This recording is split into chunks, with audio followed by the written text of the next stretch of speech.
and welcome to the Glacially Musical Podcast.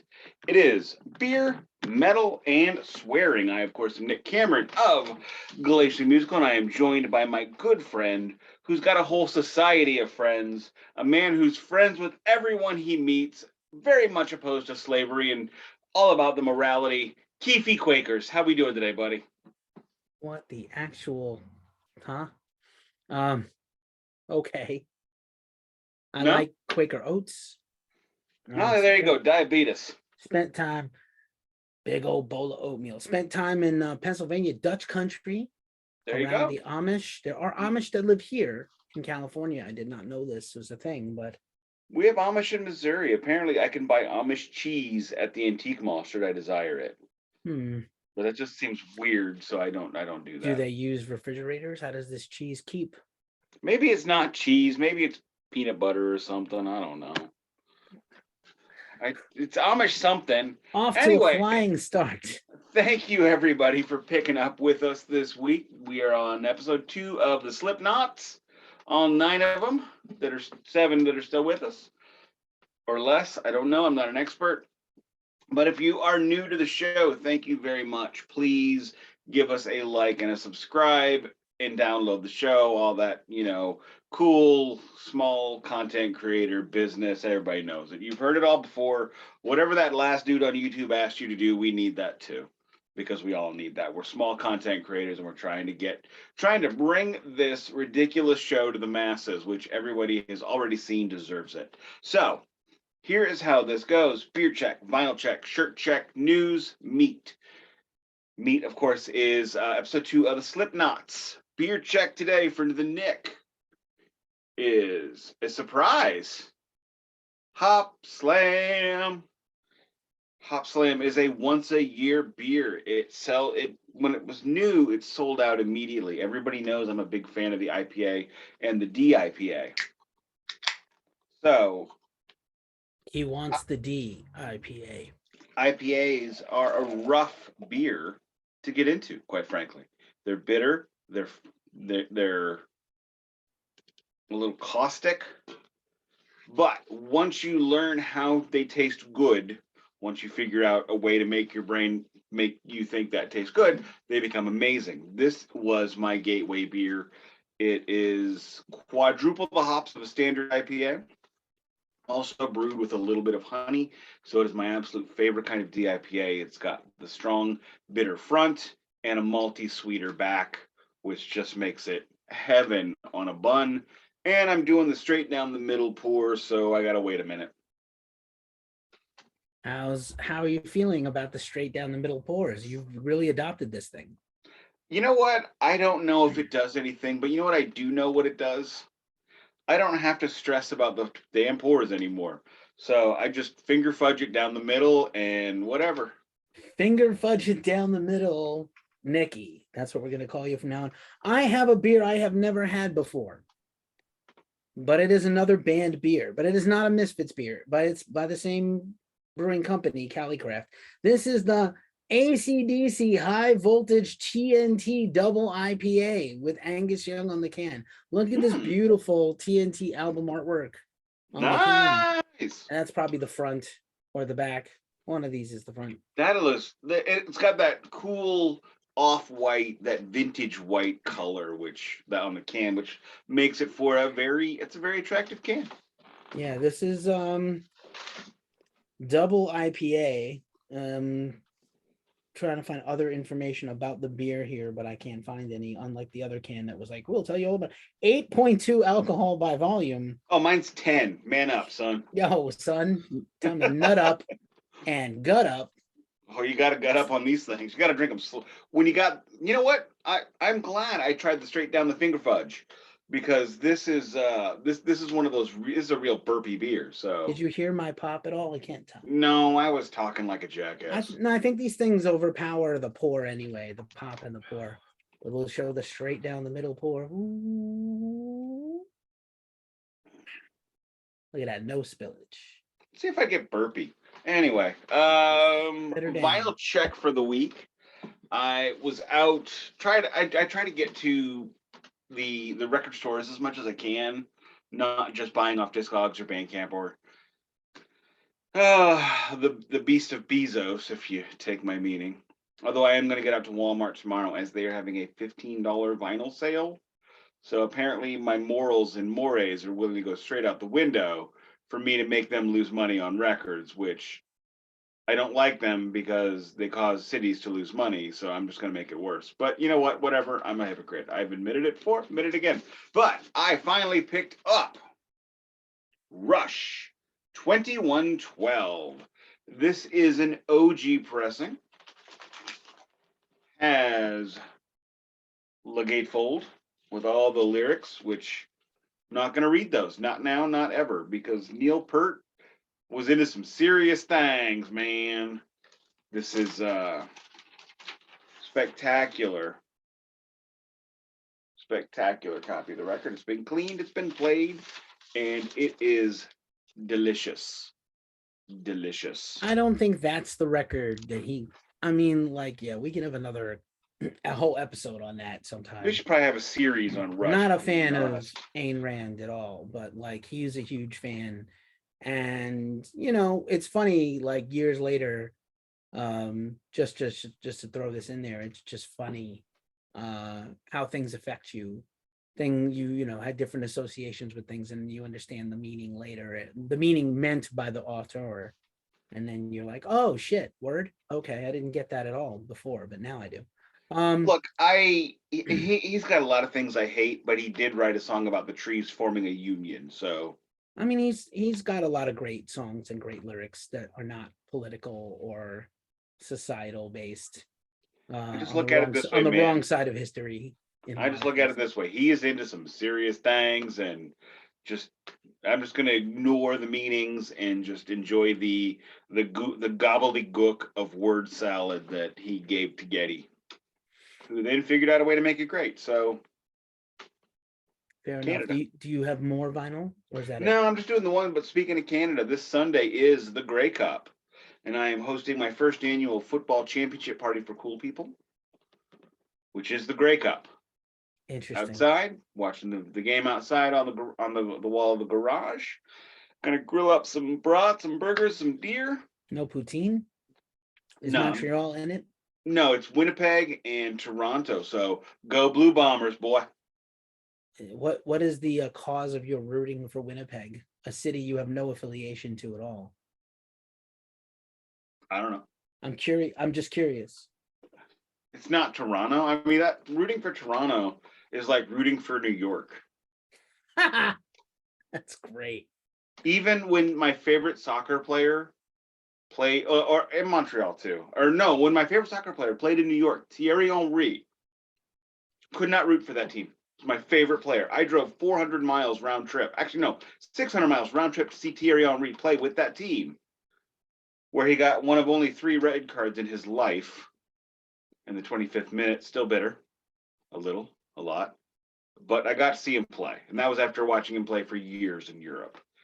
And I still could not bring myself. I couldn't even buy a Thierry Henry New York jersey because I'm like, this. No, I'm never going to wear this again. So, yeah. So, but Winnipeg, it's like St. Louis. It's terrible weather, blue collar. That's cool. Smaller. Toronto is not. That's true. The only football I respect is Oblong. Go Giants. This is Oblong. It's Canadian football. Oh, that's true. Not I'm the sorry. football with the foot. So my vinyl check actually ties into the news, but I don't want to skip over the shirt check for that. But we will get into the vinyl check. I was sent a Record Store Day vinyl early to review and unbox, and so here it is. And I will probably share it again on next week's news show. The Ghost Cult Magazine Weekly Ritual. You can check it out on our YouTube for all the music news. I share that 3 times a week. I saw that. Thank you. You're tagged in the post usually. But anyway, let's just quickly open this guy. I have not opened it. It has a Record Store Day label on it. So it's like literally I'm opening a Record Store Day vinyl before anybody can get it. What is the vinyl? I didn't tell anybody. It is Silverstein, Arrivals and Departures, a pinnacle metalcore record from 15 years ago. And this is the 15th anniversary edition, 180 gram opaque green marble vinyl. bonus translucent 7-inch with 2 additional B-sides. I got to listen to all this. Holy crap. Features a bunch of singles, completely remixed by Sam Gianna and remastered by Mike Collegian, and Drowned in Sound, not familiar with that website, called it a phenomenal return to form. I will say, after hearing all that cool extra stuff, I almost stopped being disappointed that the name of the album was not Where the Sidewalk Ends. Haha, fair enough. Eh, I'm struggling to get this plastic off, forgive me. But it's very cool. This is really cool, kind of like a train, a disused train car with black flowers growing out of it. Very cool. And also a train theme on the back. These almost look like the trolley cars here in San Francisco. yeah, those are streetcars. Yeah, the streetcar. Here is the gatefold. So I think this is the previous Silverstein singer, not Shane Told, who is in the band now. Let's just quickly peruse what has come with this. Well, looks like a lyric book. And here's the 7-inch. So let's take a look at that really quick. Oh, it was pinned in there. Oh, it got bent. That's a shame. It was like pinned into the crease of the gatefold. So that comes with a damage. Yeah, it's a little disappointing, but it does happen. They should have glued it down or something. But here's the 7-inch. Ooh, pretty. Nice. Yeah. No, they should not have. Well, really, what they shouldn't have had any of that. You should never mail your records with the records in the sleeve. Yeah, that's a shame. Here's this beautiful booklet. Oh, it looks like photographs and all the song lyrics. It's very glossy and pretty, so that's nice. I really love that cover. It reminds me of a documentary I watched about there's a train, a not-for-profit like streetcar in this small little city. I want to say it's in Canada. And basically they just found a way to keep it maintained and keep it going. And it was just pretty awesome. Right. And here's the official green marble vinyl. I'm just gonna whip this precious out. Ooh, It's almost like a periwinkle there. I'm about to go straight up Andy Serkis on that one. And a lovely printing. I don't know if you can appreciate that here. The label's got this very ornate printing. And and that's the B side. The A side is just kind of like a dark, inspired by these are both probably inspired by the artwork of the album. So that is a cool package. Very cool to get sent that for free before Record Store Day even happens. So that's Craft Recordings. Shout out to Craft Recordings. Shout out to Silverstein. Thank you so much for hooking me up. I'm gonna spin this record. I definitely have not listened to it probably in a long time, and at least 6 or 8 months when I listened to it before interviewing the current singer of Silverstein, who is not on that album, but still cool, still very cool to get hooked up. I have been getting a lot of records sent to me gratis. Does not often happen. This is probably the best year ever of me getting vinyl in the mail for free. Probably like a half dozen to 10, maybe 10 even. The best I ever got, I think one year I had 12. Nice work. I'm gonna cheers the beers. Let's do this. Look at this beautiful color on this guy's a little milky gold. Cheers. Look at this. Sir. Yeah, it's nice and brown. All right, my shirt check is just some rando goofy hockey shirt. The Ironwood Brawlers hockey number 42. Is it a Bulldog? Yeah, it's a Bulldog. My wife finds me rando shirts and buys them, and I wear them because I have not bought any good ones. Nice work. I am wearing underneath my flannel. It's freezing here. It's like 56 degrees for San Francisco, which I like, but I know it's cold everywhere else. It's 20 degrees here. 20. It's freezing for us, but this is actually the normal temperature this time of year. It's just like it's been unusually cold in my house, so I'm a little bundled up winter hat. I can't tell you what band this is. Somebody sent me a box of merch, and I don't know what band this unreadable shit is. It's a little chilly in my house. If it gets cold, I'm gonna bust out my Japanese house coat. Nice work. And then my shirt is my Exodus Persona Non Grata. It's on tour right now. They are on tour right now. They're going to be opening for Anthrax early next year. Possibly going to go. And that's my vinyl check, shirt check, beer check. News. Do you have a news item, Nicholas? Before I get to that, I want to point out I did see Judas Priest last week. I actually... I have been really terrible the last year about saying I'm going to a show and the day of happens and I don't go, but I actually made it. I went. And seeing it was the first time I had ever seen Judas Priest. Amazing show, truly great. They played one song off my favorite Judas Priest record, which is the reunion album, Angel of Retribution. They played Judas is Rising, which is a great track. My favorite was Revolution. They did not play that one, but they played a really cool, varied set list. Amazing. Queensryche opened, and there was some definite track usage. I am not going to say he was full on lipping necessarily. However, there were songs that I noticed he sounded far, far better than the one preceding it. That was not uncommon. And there were many times where his long held screams would go on for 2 to 3 seconds after the mic was down. So definitely something squiffy going on there. You know what? It's almost to the point now where it's not worth mentioning these things because everybody does it. Speaking of hockey, we went to the Blues game last night, our first Blues game of the season. Blues won 5-4 in the shootout for a 5-game winning streak after their 8-game losing streak. We got to sit in the fancy downstairs elite seats, so close you can actually, in the right spot, we could actually hear the players calling the plays. And that is a really neat experience. It's the only place I've ever had that. But my news item today, saw on Yahoo, there is, and it's called the Record Factory, one of the brand names. There are many different versions of it. You have to get it on eBay. It's sold out. All the business is sold out, but it still exists. It can still be acquired. This is a machine at home where you can make vinyl singles in your house. Yes. What the hell? They sound like absolute garbage. Oh. Okay, this is not a high quality reproduction. This is something you can, they're 5-inch singles also. They're not even like 7-inch. But you can make a vinyl record with this machine that can play on a turntable. It sounds like you're listening to AM radio. But now, so the question becomes, Nick, why are you mentioning this? One, this thing is $150. So you bought one? No, God, no. No. So I should buy one? No, you should not. Okay. It's $150. It also comes with mastering software. I mean, that's kind of cool. So you upload your song to this, and then it masters it for you for this machine. Okay. So it has the vinyl mastering in it as well. Now, it still sounds terrible. It still sounds terrible, yeah. So why do I mention it? Because this is step one. The first car was made in 1865. Motorized internal combustion engine. It wasn't until 1920 that everybody had them. Things go faster now.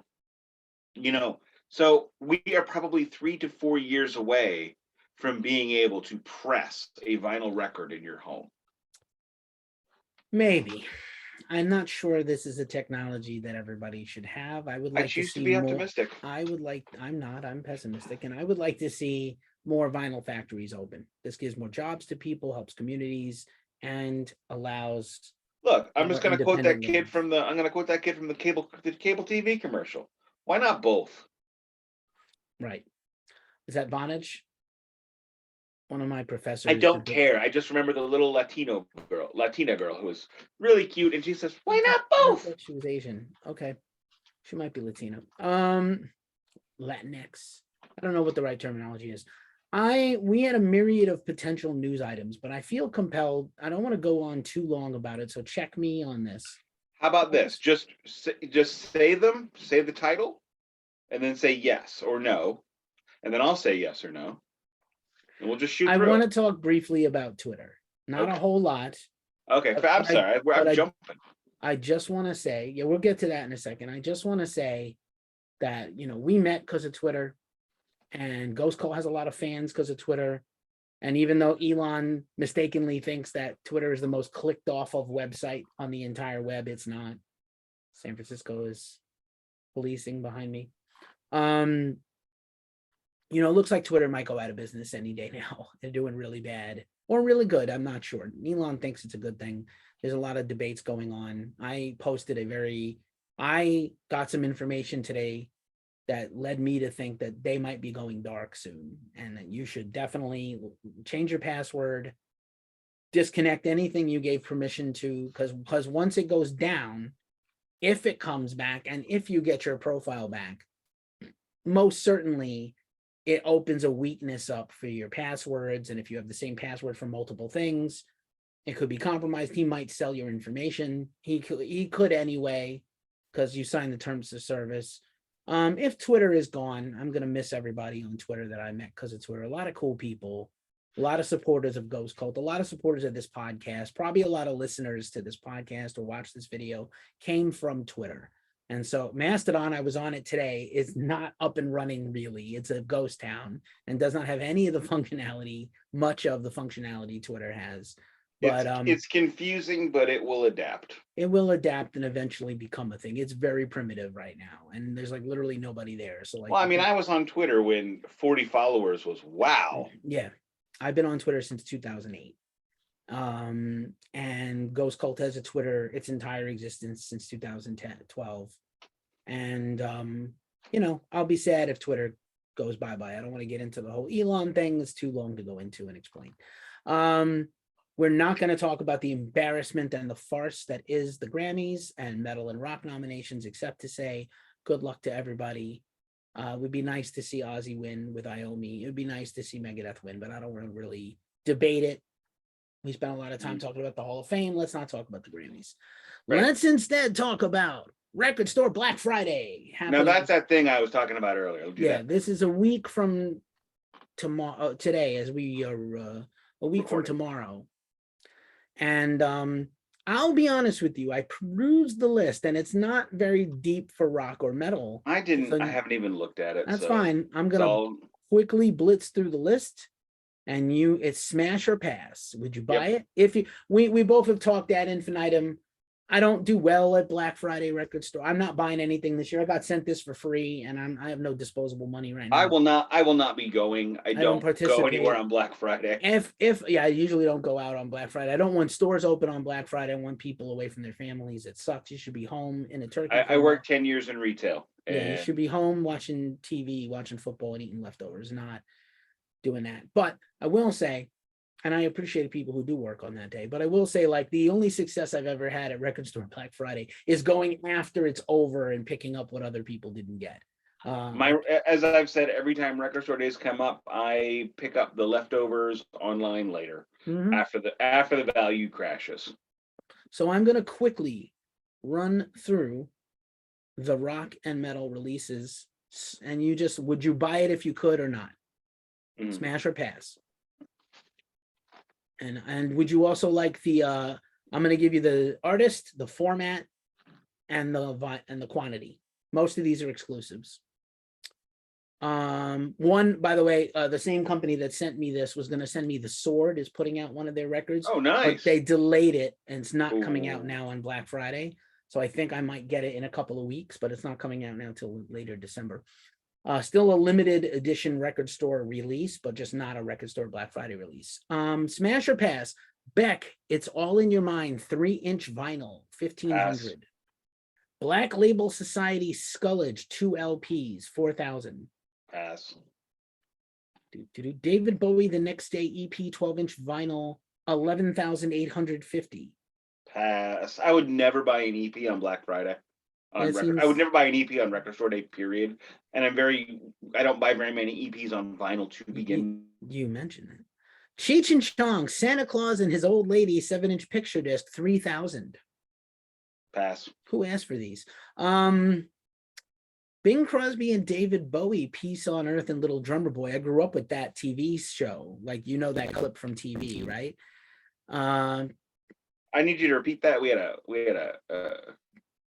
finagling, so Bing Crosby and David Bowie, Peace on Earth, Little Drummer Boy. That sounds, yeah. The Cure, Wish 30th Anniversary Edition. Can you hear me, Nicholas? Oh, come on. Why am I frozen? No, you're not frozen. It just, for some reason, your screen times out. Yeah, no, it's not that. It's just sometimes it decides to stop video. Okay. I think it's your screen timing out. I'll give you some advice off air what to do with that. All right, back Okay. to the list. The Cure Wish 30th anniversary 2 LP 11,150. Pass. Are you surprised at these quantities at all? No, because the big complaint about record store days is that nobody can get them. It's These don't seem too limited to me. To me, 10,000 correct. of a thing seems like a lot. 10,000 is a normal pressing, especially for a large artist like Elton John or Right. Beck. Well, I mean, here's one that I think you might be a smash on. The Doors Paris Blues LP. what is that? 10,000. What is I don't it? know what it is, but it sounds like something you might buy. That's a hard maybe. Fleetwood Mac, the alternate collection box set, 9,000. Oh my God, no, that'll cost like $400. I'm thinking that, yeah. Here's your favorite of the day, probably. Ace Frehley Origins Volume 2 LP picture disc, 105,000. Ew, pass. Picture disc is always a pass. Always yeah, not a fan. I don't have many. I have Jimi Hendrix Burning Desire. I don't know what that is. 2 LP, 5,000. Maybe I have to know what it is. It's Yeah. especially with Jimi Hendrix. He's got 18 squillion releases, 4 during his lifetime and 18,000 after his death. Here's a maybe. Half of them are reruns of everything else he's done. Right. Here's a maybe for me. Kitty Oracle, 3,000. I would buy that. Maybe. Mr. Big self-titled album LP, Oh my God, no. 2,500. Who the hell? What? Who wants these? No one. 8 dudes. Motley Crue Girls, Girls, Girls Tour EP, one of 4,200. No, I've heard Girls, Girls, Girls, and I don't want to hear the leftovers. Or live. Ugh. Or live. Motorhead, The Lost Tapes Volume 3, live in Malmo 2000, 2 LP. Maybe. Probably. No, I'd probably buy that. Yeah. Otto, Live in Venice EP. That's the band with Robert Trujillo's son. Their full length comes out next year. This is their first actual release ever. No. Papa Roach's recent album Ego Trip LP. Iggy Pop, I think this is his new record, Appress, French word. I'm sorry. Iggy and the Stooges Raw Power, but I don't know that I'm going to get Iggy's solo, and I think this is like a jazz record with a French title. Hard no. 4,000. 4,000 too many. Yeah. Red Hot Chili Peppers' new album, first time on vinyl, 2XLP, The Dream Return of the Dream Canteen, 5,000. That's not the first time on vinyl. I've seen it. Maybe it's a new pressing. It says RSD exclusive. It's probably a different color. No, I wouldn't buy that. I'd buy the regular one because it's going to be way more expensive. Okay. Keith Richards' Main Offender Winos in London 92 cassette. What? No. Who was buying this? Who thought that up? Oy vey. Rockabye Baby lullaby renditions of Blink-182. No. But you know what? It actually got worse as you went on. This is getting yeah. First of all, Blink-182, every song is like a sex song, and why would you sing these to your baby? Literally every song they have is about like jizz and poop. I don't understand. Guy I don't like at all. Todd Rundgren, Something Anything 4 LP set, 3,500. Who's asking for a 4 LP set of Todd Rundgren? His mom, maybe. I am not a fan, as you know. This sounds, actually, I would buy this. Dee Snider and Lizzie Hale, The Magic of Christmas Day, 12-inch vinyl single. Nope. 1,500. I'm not buying a single. I'm not buying a single. Yeah, it seems like a single. If it were a full, I'd buy it. And let me just quickly consult one other source and see if that single's going to be $30. Right. There's really not a lot of rock and metal. Ooh, EPMD. I mean, I could almost record that song for that much money. EPMD release that looks interesting. We Mean Business is probably like the strictly business stuff. Just trying to see if there's anything else here. All right. If you don't that's mind, about it. Yeah, let's just move on from this. Based on this list, I'm not having any FOMO come Friday. It's a Duran Duran that looks pretty good. It's okay. If I'm going to buy Duran Duran, I'm just going to buy an OG pressing from the 80s. Right. Probably a lot cheaper. All right, sir. And sound better. I'm all set there with the record store day. You folks out there, comment if you're buying anything on record store day. That kitty would be like the number one thing for me. Not a lot to choose from, gotta be honest. Yeah, that'd be the number one thing for me too, and I'm not gonna have any FOMO if I don't get it. Yeah, That's but I'm that's excited the for problem. Kitty. Excited that Kitty got to reunite and play a show this year and put out a vinyl. That's cool Yeah, for that's them. great. That's great. And I know I sound sarcastic, but I'm not. And the sword would have been is definitely like a buy for me if it was coming out on Record Store Day. Yeah, if ifs and buts were candy and nuts, we'd all have a Merry Christmas. Okay then. Close only counts in horseshoes and hand grenades, my friend. And atom bombs. There you go. Well, alrighty. Enough of that. Are we ready to move on to the meat of the matter, or do you have something else? No, I got nothing else. Let's get to it. Pitter patter, let's get at her, you like to say.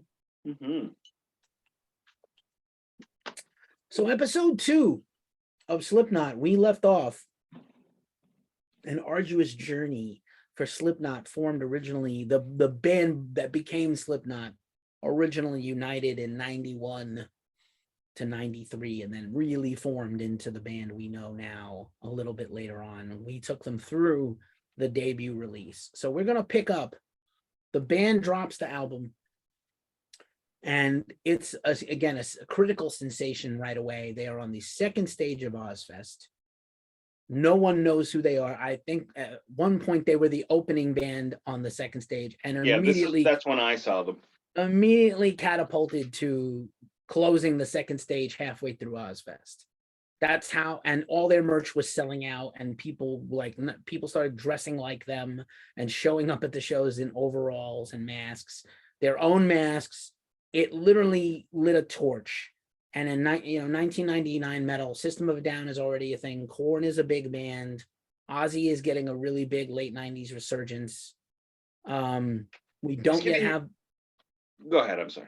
We don't yet have the new wave of American metal yet. And we have death metal from Europe, and we have a lot of new metal, and we have a lot of classic metal bands, but we don't have, they're really, except for Metallica, there really isn't a sensation. There's no band. Right, and there's no torchbearer. Maybe you can argue 9 Inch Nails because of the Fragile. I'm not going to argue that point, but it's impossible to overstate what a weird time in metal that was. Right on. And so just really quick, here is because I'm going to contrast and compare this. So before Slipknot dominates the world, they start out on Ozfest, and the very first Ozfest date they ever did as the opening band, opening the Ozfest show in July of 1999. They open with the intro track of the debut self-titled album on tape. The whole thing, I think, is sick. The song Sick, Eyeless, still my favorite Slipknot song. Wait and Bleed, the big hit single. Surfacing, which becomes a humongous cult hit. Purity, which is a bit of a deep cut. And Spit It Out, which is another single. So like right off the bat, maybe these all weren't out yet as singles. I think only Sick was out as a single at this point. Wait and Bleed was next. So that's a pretty great set list for a brand new band on Ozfest right out of the gate.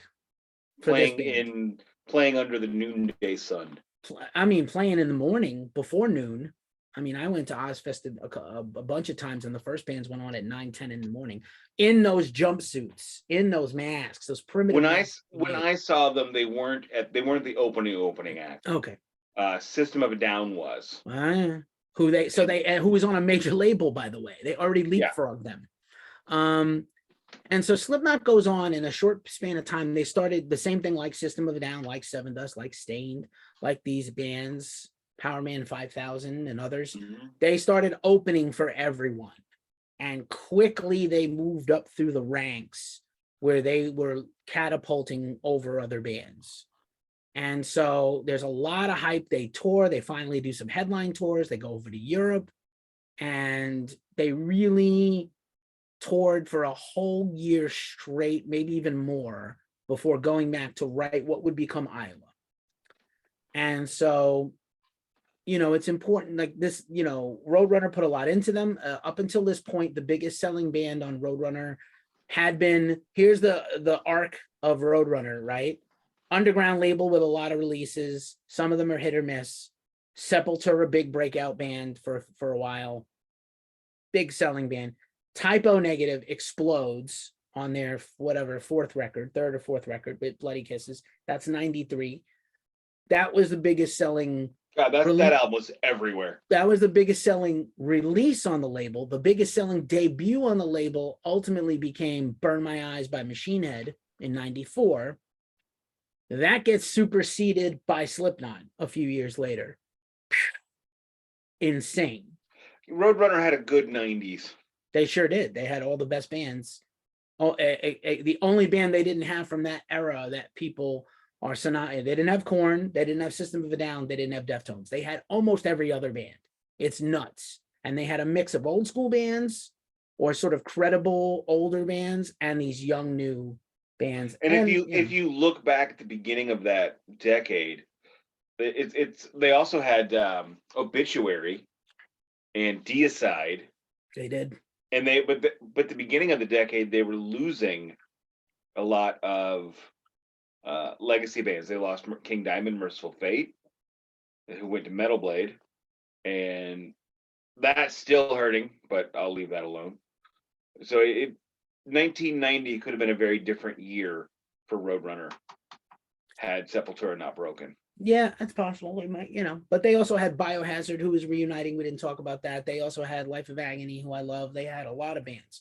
So, especially being a New Yorker and Roadrunner being based in originally I think they were from Australia, but mainly their headquarters was New York. And now Roadrunner is owned by Warner / Elektra / whatever. But yeah, man. Which is funny because now that means they're on the same label as Deftones, but and Mastodon and Lamb, who would all be like Roadrunner bands today, probably. But yeah, man. So Torchbearers. Slipknot tours, and they go back in to make their second record named for their home state of Iowa. A lot of Iowa references in the songs.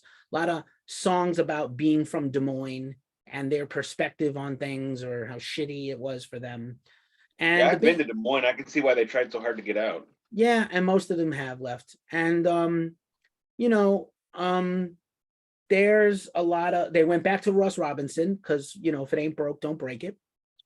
And like I said, you cannot understate, as I said in the previous episode, you cannot understate the impact Korn had. By the time Life is Peachy comes out, you have bands like either being forced to by their record labels or willingly so into nu metal that they go nu metal, right? Korn wasn't just they weren't just a metal band.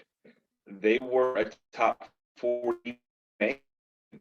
And it's so hard to think about that in 2020, 2022, even 2010. And as I think I'm pretty much on record, but they were not like Winger or Poison. This is not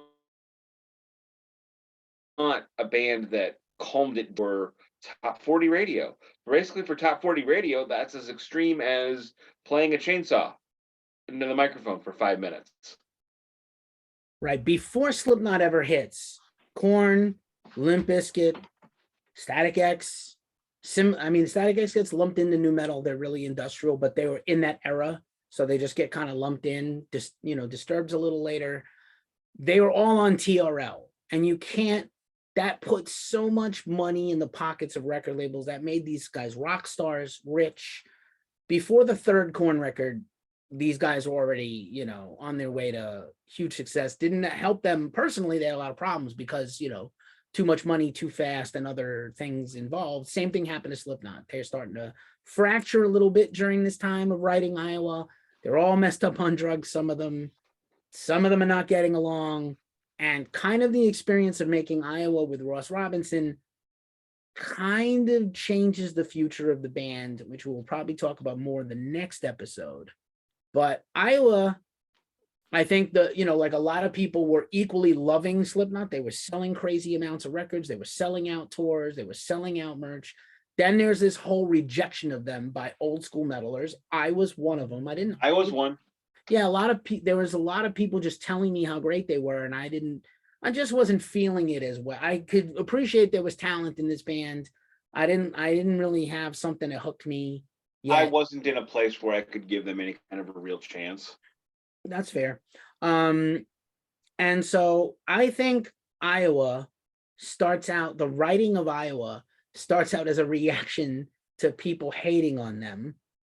So they went from feeling like fucking super duper to being underdogs in their minds, which they weren't, but they felt like it, which made them very hungry, which is why this record is super heavy and aggro, much more than I expected it to be.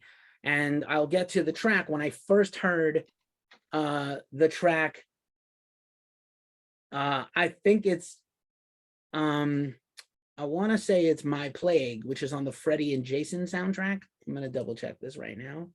It's one of the two singles. Resident Evil.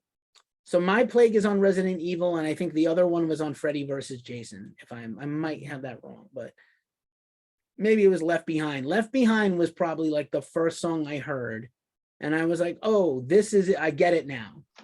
I get it now. These extremely heavy verses and these very catchy choruses in a non-contrived way. But those are the singles, and yeah, definitely.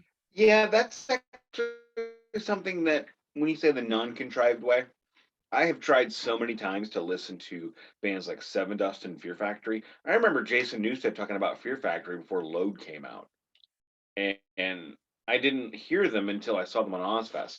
So when I wanted to point out, when I said I wasn't in a place to hear them, when I went to Ozfest, I didn't go to Ozfest to find new bands. I went to Ozfest to see the old bands, Pantera, Black Sabbath, Ozzy Osbourne. It was this amazing way of seeing all these artists that I never had an opportunity to see for $30. And then there was Godsmack and Slipknot, and although System of a Down won me over, and Seven Dust, who else? I mean, I saw every one of these bands that you're going to throw out. I've pretty much seen because of Ozfest, because I went to 3 years of Ozfest. But what was I saying? I don't remember. No biggie. I think we were just talking about the makeup of Slipknot and how they approach songs is where I was kind of going. Yeah. But like So the Ozfest thing is very valid. Fear Factory, it always sounds contrived when he goes from the growls into the clean vocals. Oh no, that's terrible. I disagree. That's how it sounds to me, and I have tried. I saw them at Ozfest, and I'm like, no. I bought albums, and I went, no. Well, I got albums at the library. It doesn't work for me. I brought this up in the last episode. The reason what put Ross Robinson on the map as a record producer was producing the demos of Fear Factory that got them signed to Roadrunner. And I can only tell you how it sounds to me. I get it. Obviously, I have a minority opinion here. Yeah, that's we're talking about a huge metal band, and yeah, it's a shame. It is what it is. But that's okay. But I also didn't love System of a Down. I definitely did not vibe with the first System of a Down record at all. Oh, that's my favorite. I had to see them over and over again, open for every band the year before Slipknot hit. And I did not like them until Toxicity. And then I went back and I was like, okay, I get it. But like, I was so over them. This is really funny. We walked out of seeing them open for Slayer with Fear Factory in the middle. So System of a Down on their first tour, who was on a major label, which is why they were on such a big tour right out of the gate. And they had been kind of a cult band. Yeah, they were on American Recordings right out of the gate. Yeah, right out of the gate. And they were kind of a cult band in LA and sort of bridging new metal and other kinds of metal. And it was like System of a Down, Fear Factory, Slayer. And we walked out of that show and Serge is there handing out flyers. And my dear homeboy, Bill McCooey, who is probably not a listener to this pod, but I would love it if he heard this. He's like, come out tomorrow. System of a Down is playing in another club nearby. And my buddy goes, who wants to see System of a Down? Ugh. And Serge goes, yeah, who wants to see me? Nobody. I met Serge one of the biggest bands in the world. I met him and I got an autograph on my cassette single. My single that was given away at Ozfest. That's amazing. And it didn't have, and I found the single. They didn't ever say their name the first time I saw them. So I had to figure out who the hell they were based on the single being given away that had the same picture as the backdrop, the hand.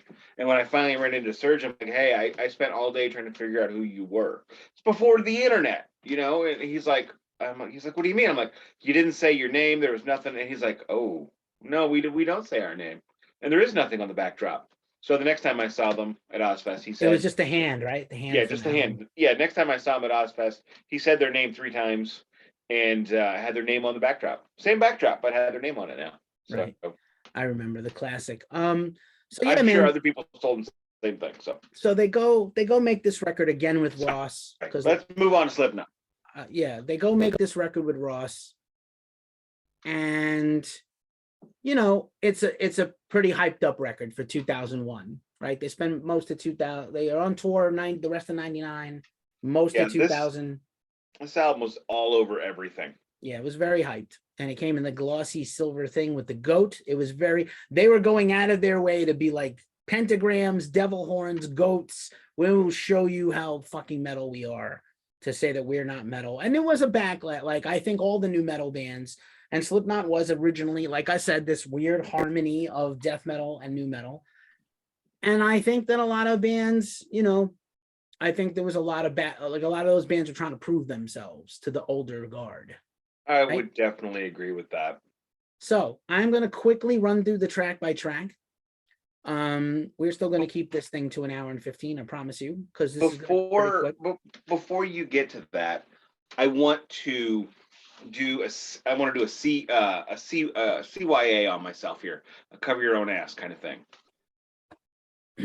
One, I went into this series actively hating Slipknot because all I remembered was that 1998 show. I was very complimentary last week. So, 2, and this is the real CYA, this album is too long. This album is very much too long for me. Yeah, you could have saved that to the end, but anyway. But okay. But that's gonna color everything I say. I know, you can't help yourself. The songs are longer. We'll talk about it. So really quick, the album starts out with basically another one of Nick's favorite standbys in all of music, the intro track, done by Overture. The Overture, which he does not like. 515, which, if you did not know, is the area code for Des Moines, and still to this day. Let's talk about this. This is really the Slipknot we know that really came into being at the end of the recording of the debut album, is now writing this record. Clown Crahan, Paul Gray, rest in peace. Joey Jordison, rest in peace. Dick knows Chris Fenn out of the band, but you know, good job. Mick Thompson, the big burly guitar player. DJ Sid, Craig Jones, also. Jim Root, who is now a full-fledged writer in the band, is coming up with songs himself, writing solos, and all lyrics by Corey, except where noted. And so they start with this intro track, 515. It is a minute long. It is a minute we could do without. Then it goes into the epic track, People Equal Shit. It is borderline an anthem for the band. They were in a pretty bad place when they wrote this. It might be about themselves. It might be about the record industry. It might be about people in general. It is the shortest, probably best track on the record, or borderline best track on the record, depending. You know, it's definitely in the top handful of tracks. I would definitely agree that the front 9 is better than the back 9. But I think that's because it was too long for me. Most of these tracks are a little overlong, but this one isn't. No, I don't mean the tracks. I mean the album is overlong. Yeah, that's a fact, and we'll get to it. Disaster Piece is next. Has never been out of the set list. Basically, is 5 minutes of pure rage. Any thoughts? I've listened to this album 4 times. That's impressive. I thought not at all. No, it twice today. Okay. I listened to it when I got home. I listened to it while I was cooking. I listened to it twice on Tuesday. I mean, no, I have put in the hours. Okay. And that's why I had to bring up what I did, because there's not it doesn't have, well, I listened to it on YouTube to begin with, and the differentiation, and I don't remember everything. I need you to. Yeah, that's fine. I'm going to color it in. Yeah, color it in and I'll remember something. That's fine.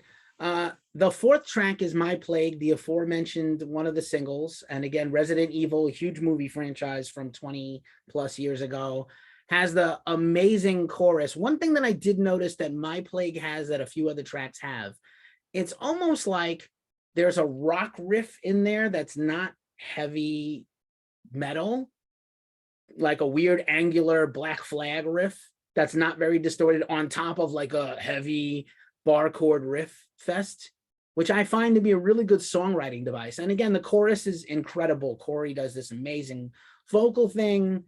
These song lyrics are nihilistic, and My Plague is super catchy, but it's super heavy. Is this the one that has the line, at least I admit it?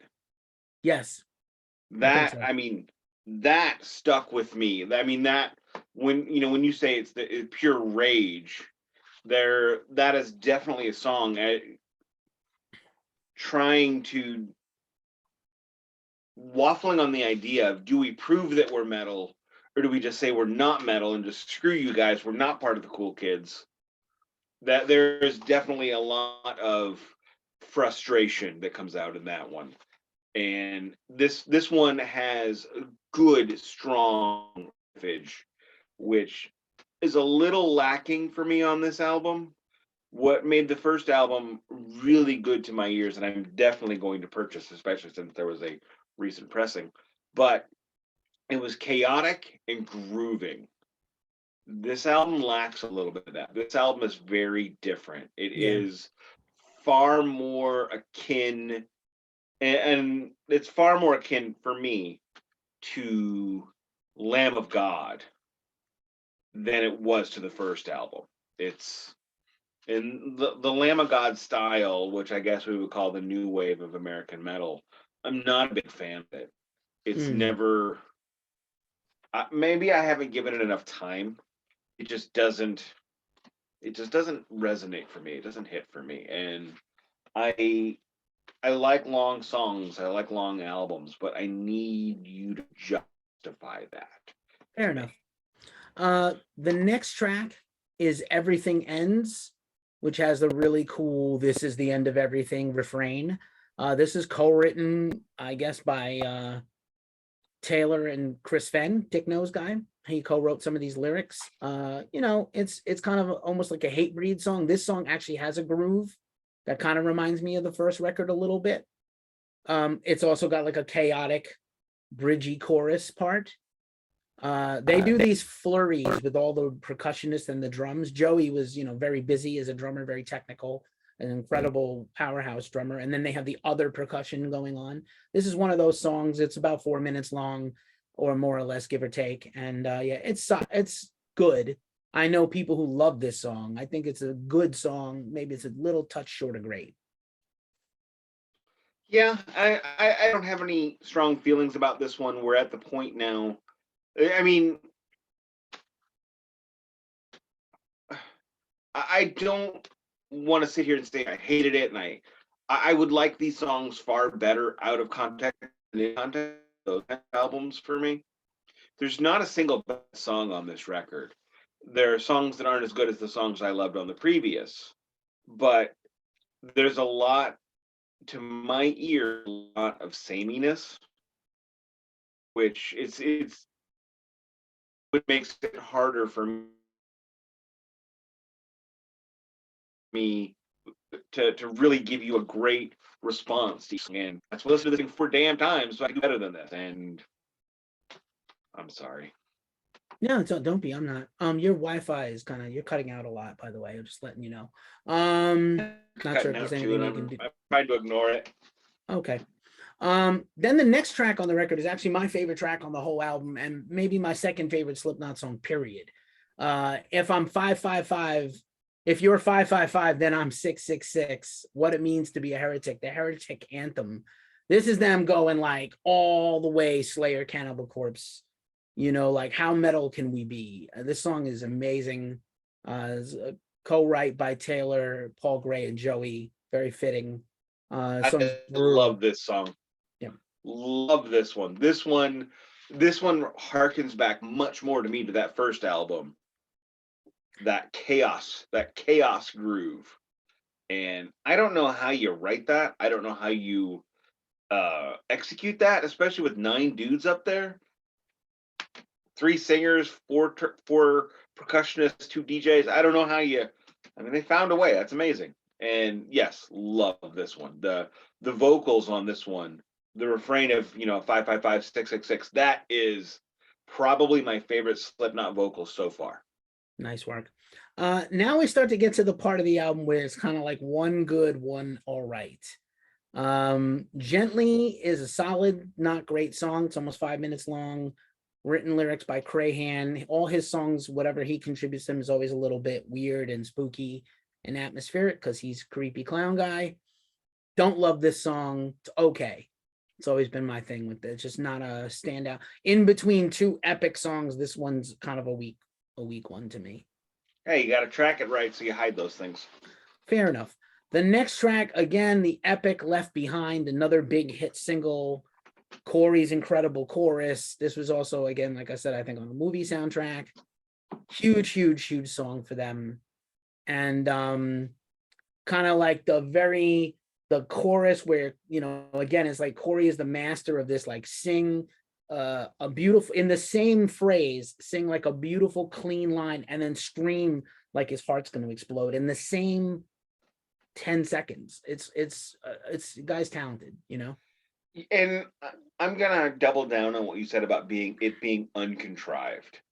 And Fear Factory started it. It didn't work for me when Fear Factory did it. And the problem is that technique launched 1,000 other bands that didn't do it anywhere near as good as Fear Factory did it. And then you have Corey Taylor, who could do it in a way that hurts. It hurts to hear it. Fair enough. He's all he's got on that. The Shape is next, and it's cool to have a song about a horror movie villain. Another song I would have left off. I find similar to the first record, this is the part where the album kind of comes off a cliff a little bit. I'm not saying it sucks. I'm just saying the quality, it's hard to keep that high standard of quality a whole album through. And so it starts to be a little hit or miss here at this point. And here's where you talk about the album being too long. This has got 14 or 15 songs. It probably should have been 10. And I would have probably left a couple of these already. I completely agree. And, we have argued this in the past, and we're going to argue this forever, I think. To me, an album is 30 to 45 minutes. That is what I expect. And in the early 90s, especially the late 90s, thank you, Metallica, by the way, for Load and Reload. All of a sudden, people figured, oh, well, we need to we filled up a whole LP, we should fill up a whole CD. The CD is 80 minutes, and 9 times out of 10, you don't need that. And this is an album where they could have held back a few of these songs because they're either not as good, or they're not any better, or they don't add to the conversation. Much like me this week. I'm not adding much to the conversation. You're fine. Stop it, sir. No down talk here allowed. I'm sorry. I'm awesome. I'm the best podcaster in this house. You definitely are. Till your daughter starts, and then you're fucked. I know, right? I got a video of it. I'll send it to you. She's certainly going to be more interesting than both of us someday. And the Shape is obviously Michael Myers from Halloween. Yeah. Right. And it should. Oh, real quick, I wanted to mention it should. It's so weird to me that you're like, oh yeah, it was on a Resident Evil soundtrack. How crazy that is as an aging Gen Xer. The idea that being involved with a video game, because I mean, I know it's we're 30 years past this time, but I still remember being beaten up for playing video games. And then all of a sudden, now it's cool. Now it's part of pop culture. But, or being on a Freddy and Jason soundtrack 20 years after Friday the 13th Part 6, the last good entry in the series. I'll die on that hill. Fair enough. The next track, by the way, just to answer your point, this album is 66 minutes and 19 seconds. And even if you throw away the track Iowa, that's 15 minutes and 3 seconds, it's still 50 minutes, which is 5 over what you said. And again, I probably could have lived without 4 or 5 of these songs, not gonna lie. 40 minutes. If you can do it, Led Zeppelin did a tight 40 minutes every album, but Physical Graffiti. And they always had 10-minute songs, actually, their whole career. Yeah. So I Am Hated is the shortest song on the record. That's an actual song, and it's pretty nondescript to me. No feelings either way. Same. Skin Ticket is super long, and it feels too long, but it's actually a great song. There's another serial killer kind of story, and I just feel like it's a shame that it came this late in the album. This should have been like the 3rd or 4th song. It's not catchy, but it's heavy and very avant-garde and a little like super creepy, atmospheric, almost like the sound in Freddy's Boiler Room, like of the nail, the claws on the pipes. See, and I love that kind of thing on 40-minute records. Yeah. That's why I'm gonna just keep going back to. Yeah, that's fine. Fair enough. New Abortion is actually the best late track on the album. It's actually like it's very in line with the first few. And I did not look at any of the titles. That's fine. New Abortion is very heavy. It's also got a groove to it, like a little jump the fuck up new metal, death metal song. Metabolic, again, I'm already over it, nondescript. And then Iowa, 15 minutes of experimental, kind of very reminiscent of Daddy by Korn, which is why when you hear a track like Daddy by Korn and it's not Daddy by Korn, you are like, oh, I've already heard this already, done by the best. I don't care what this is. So nothing personal, Slipknot on the end of this album, which has kind of 3 duds out of 4. Even though I love Skin Ticket and New Abortion, I could definitely live without almost 4 of the last 5, like 4 of the last 6 songs could be out of here. And but overall, it's a super heavy, brutal record. And I've said that, it's really a reaction to the reaction of the band, which you don't see a lot of bands do. And I think that's inherently interesting. It's a very internal gazy record. They're looking at the reaction that they're having to the reaction that people like us were having to them. And then that was their inspiration. And then on top of that, they waffle back and forth between, are we a part of your club or do we hate you? So you have songs about serial killers, you have songs about abortion, you're throwing out the 666. We're part of you. Then you have the songs of, you're all assholes, but at least we admit it.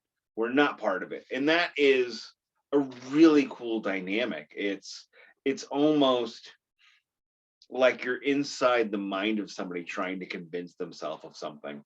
And at the end, at the end of the album, nothing is decided. It's still, I'm just going to go to bed. Fuck this. Right on. So here's a quick anecdote. Then we're going to do the Slipknot set list from their first headline tour following Iowa coming out when they really exploded. And then we're going to call it a day. I was so unaware. I was aware of the hype. They were on magazine covers. There was a lot of album of the year. We can't wait for this to come out. It came out late summer, not even September, right before Labor Day weekend. And there was a record release show in early September. But it was Slipknot headlining the Limelight, which was an infamous dance club in New York that also had bands play. I played there. Ace Frehley played there a few times. It was known for its drugs and craziness. The Party Monster is about the Limelight, basically, with it is? Michael Alec story is about that club. I did not know that. Great performance by Seth Green, I'm just going to throw out there. Many Natasha Lyonne. Wait, she's in that? Yeah, you don't recognize her. I love her. I don't remember her though. She doesn't look. I don't remember her in it. But here's the thing: the show. I didn't realize it was a record release show for Slipknot. I just thought, oh, it's a show, a metal show in New York City because we had so many. And Biohazard was under Slipknot, and I was fucking furious at this. Whoa! In New York City, where Biohazard is king in the early 2000s after their incredible run of the 90s, and Slipknot is ahead of, and by the way, this record came out 2 weeks before 9/11, right? Literally 14 days before 9/11 almost. And so this is like the week before 9/11, is like week of 9/11 before it happened, is like Slipknot, Biohazard, another Roadrunner band, could have been somebody else, Spineshank, I don't know who, Power Man 5000. Spine Shank. I love Spine Shank. Don't talk shit. I love that. No, I just love that. I've never heard of them. Oh, they're so good. And I love this name. It might be worth a run. Seven Dust also would be worth a run. I'm not gonna lie. I'm a huge fan. It's probably biased by me, but and then some other hardcore bands. So I was just like, what is this show? And I was like, I'm gonna go see Biohazard leave because that's where I was at back then. But I had heard My Plague, and I was like, man, this song is I can't get it out of my head. It's so good. But I was still kind of like, I'm not ready to do it. And I had seen them live a few times already. Like I'd seen them, and I really liked. I was like, I still. And then I went to that show, and Biohazard was awesome, and I was like, this shit in the back of the room, fuck these guys. And they were amazing. I'm gonna defend us briefly. I'm gonna give you 45 seconds of a defense as to why we were like that. You know, in the 90s, in 1992, after Nirvana hits, we are all looked at as hokey. Metal is hokey. That was the anthem, the slogan that, you know, you guys look silly and you're stupid. So all of a sudden we all got immediately serious, and we pointed to bands like Metallica and Slayer and Black Sabbath who didn't wear goofy costumes. Notice I didn't say Ozzy Solo. You know, where, you know, it was serious. This is important. They're singing about the important issues of our time. They're singing about mythology, blah, blah, blah. Then Slipknot hits when metal is on the rise up, and there they are in clown suits. And I think what happened was we internalized what everybody said about us. Oh, you guys are silly. No, we're not. And that's why I'm not giving this band a chance. And it can't possibly be a gimmick thing because we love Kiss and we love gimmicks. I mean, I do love gimmicks. That's what's so messed up. I love Ghost. You know, you can make a case that at one point Tool was coming out in weird out, you know, Maynard. No, Tool's a gimmick band. Outlandish gimmick costumes and stuff. Well, I mean, their gimmick is that they're nerds. So Slipknot comes out. I watched them live. I was like, I've heard the first record. I've heard some of this record, and I really understood it now. And they started to kind of have the big, because it's all these guys on stage, and it's violent and chaotic, just like the music is. But now they start to have like a little more unity in their performance and a little more, like, I don't hate the word synergy, but a little more synergy, for lack of a better corporate analogy word. Some panache. They did have a lot of panache. And chutzpah, which is another good word. Ooh. So fast forward. I'm gonna just punch this up real quick because I pulled up the wrong one. 2001. And where's their headline tour? So they start out playing arenas. By the second record comes out, they're headlining over legacy bands like Biohazard, and they are straight into arenas and small hockey arenas.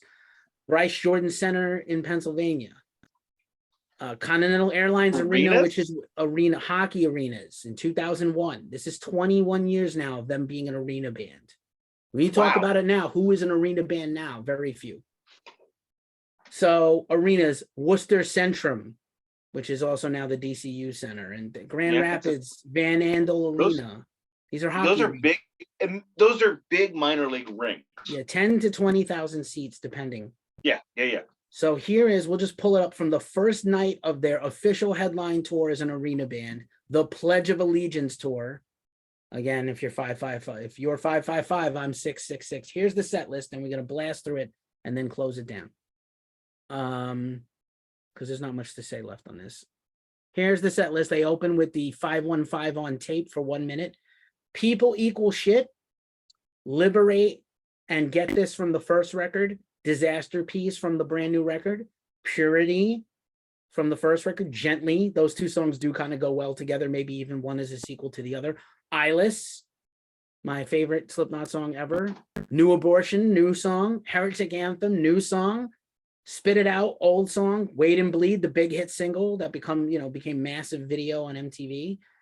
The opening track to the first record when they come back for the encore. Sick and Surfacing. And Sick and Surfacing, again, to this day, are still two of their biggest closing songs. 13 songs, probably about an hour and a half with everything. And I mean, that is a badass set list of just heavy, awesome stuff in arenas. having this kind of show. Metallica and Slipknot are really, other than legacy rock bands, the Guns N' Roses, who had been, sort of disbanded at this point, or just Axl. Like, who is this big at this point in America? Ozzy, Maiden, Priest. No one. No one else. Metallica and Slipknot. It's a phenomenon. And so even if you don't love this record, and I think it's a high B tier, some of the things, like I said, late in the album drag it down, but it's at least a B, if not better. The best stuff on it is great. Similar to the first record, I think they hit a little bit of a wall with this long record. But yeah, man, what a terrific album in general. A little too long. Could cut down some. Skin Ticket's the longest song. It just should have been sequenced a little better. But I also complained that the last record was front loaded. So I don't know. I've enjoyed this record. I know it was tough for you on repeat listen. Was front loaded, but it was tough for me just because it's a rough listen, and it's supposed to be a rough listen. It's not. I don't feel like this was written to be easily internalized, easily understood. In that record, no, not. I like the first one better. I like the first one better. It was the chaos was perfectly controlled, and the groove was better. Not that I would say that Slipknot is a groove metal band. However, in between the self-titled and Iowa, there is a shifting of everything going on, because much like Metallica's first record, Kill 'Em All, it was not written by the people who played on it. And the second record, even not written by the same people who played on it. But once you solidify your lineup, and you solidify your lineup as writers, there is a shift from the songs, because you have your whole life to write your first record. So I like the first one better. I don't dislike this record. I would call it a B-. It's really strong at the beginning, but it drags. I think if you chopped off 20 minutes of this record, it goes to A+ territory. And the thing about that is, it doesn't matter which, apart from that last 20-minute track, it doesn't matter which songs you chop off.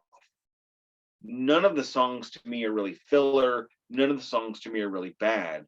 However, there's a lot of similarity, and there's a lot of ear fatigue for me.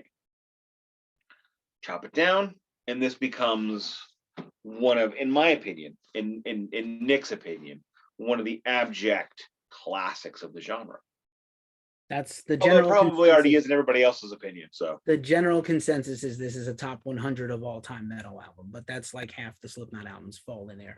Yeah, I mean, and I can completely get that, and that is why I wanted to do this series. Keefy, who likes Slipknot going in, unlike me, did not suggest this series. I suggested it because I've heard Keefy talk about Slipknot and how it's important to cover Slipknot and this and that, and I always thought to myself, ew, they suck, because I never listened to them again after seeing them at Ozfest, and I was not in a place where I could accept them as anything other than a complete and total joke. So I'm in a different place. I want to listen, and that's why we're here, and I'm enjoying it so far. I loved the first record. I liked this record, and hopefully, the next one will be better. Alrighty then. But I hope that for every record. So that's not an insult. Not at all. And that being said, let's take it home. This has been the Glacially Musical Podcast. No. I get to. It's my turn. No, it's my turn. You did last week. Oh. All right. Do you want to? I mean, I want to. Go ahead, man. All right. Thank you, Keefy. Thank you, listeners. Like, subscribe, fillet. I'm sorry. Wow. No, don't do that. Like, subscribe, DM Keefy, slide into his DMs. I'm married. As we say every week, thank you for listening. It has been the Glacially Musical Podcast. It does not play in Peoria, but Slipknot did in April. It might have been their first time ever playing there too. Could be, but they now play in Peoria. All right. Peace out.